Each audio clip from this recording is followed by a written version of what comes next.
तुम्ही पाहत आहात MCN न्यूज मराठी। जालना जिल्ह्यातील मंठा पोलीस स्टेशन हद्दीतील शिरपूर शिवारात तीनपत्र्याच्या शेडमध्ये सुरू असलेल्या तिर्रट जुगार अड्ड्यावर मंठा पोलिसांनी कारवाई करत तब्बल 1,06,000चा मुद्देमाल जप्त केला आहे।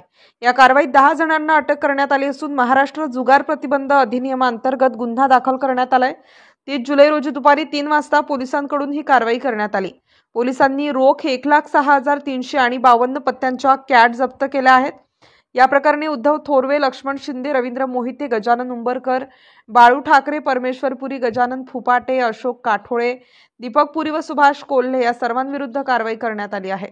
या प्रकरणी पोलीस उपनिरीक्षक संतोष माळगे यांनी फिर्याद दिली असून पुढील तपास पोलीस हवालदार रखमाजी मुंडे करीत आहेत। MCN न्यूज मराठी करिता राजकुमार कांगणे, जालना।